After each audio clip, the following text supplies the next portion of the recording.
Caitlin Clark's sideline argument with ref sparks broadcaster's candid take on Fever star's attitude. I don't think I've ever seen Caitlin embarrassed.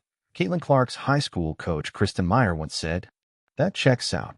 From day one, the hooper has been all fire. Way ahead of her age and completely unfazed by the whole, you can't do this thing. Remember that viral clip? Little CC, maybe 6 or 7, just casually dribbling through a pack of boys, both hands on a rock, leaving them scrambling before finishing with a neat shot. There's always the game first. That's still the case. Doesn't matter if she's suiting up or sitting out, Clark's going to show up now, sure. She wasn't in the lineup against the Sparks due to a left groin injury, one that, by the way, seems to have popped up during that dive for the loose ball in the final seconds of the Fever's gritty W over Seattle. Head coach Stephanie White got word about it late the night before, and Clark was sidelined. This also pretty much explains her shooting slumps during the West Coast trip. But being off the court doesn't mean Caitlin switched off. Not even close. You know what she was doing instead? Getting right into it with the refs. Standing shoulder to shoulder with Coach White, passionately arguing a call.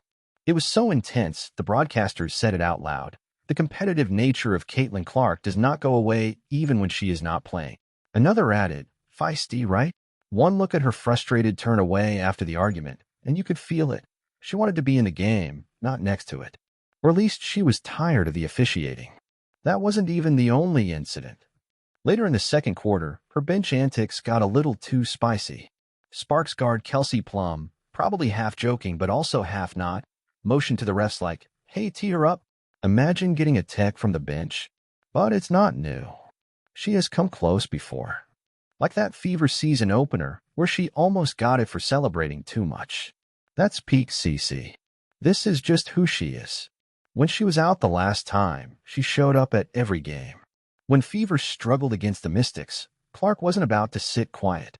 Even though she wasn't playing, she still marched onto the court mid-game, giving the refs an earful from the sidelines and not backing off until she felt hurt. But, that drive didn't just show up one day. It's been there from the start.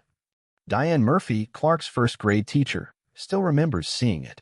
She had this program called Rocket Math, where kids compete against themselves.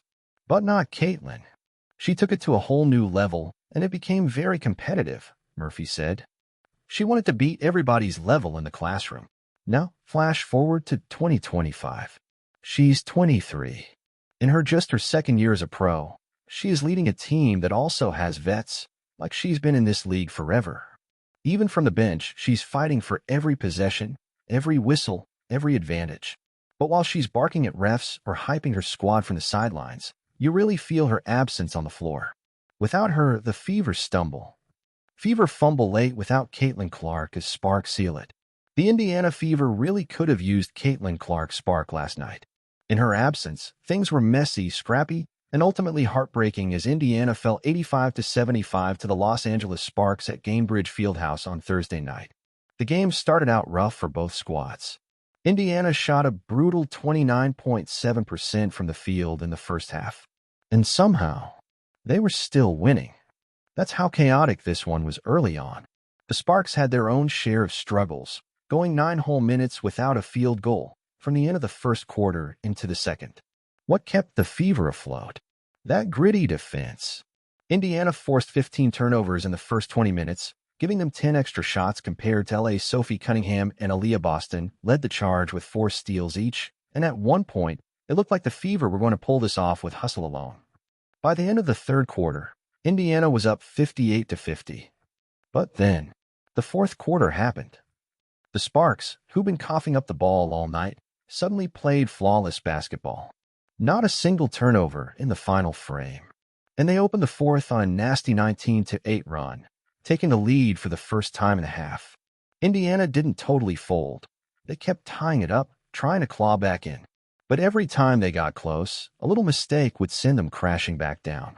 With under a minute left and the Sparks clinging to a 77-75 lead, Dearica Hemby grabbed a putback bucket, got fouled, and missed the free throw, but Azura Stevens hustled for the rebound, scored again, and got the foul. She knocked down a freebie to complete a 5-point possession that sealed the deal. Final score, 85-75. The Fever, now 7-8, really felt the absence of Clark's tempo, floor vision, and just her presence. They'll try to regroup fast because next up is a road matchup against Paige Buchers in Dallas.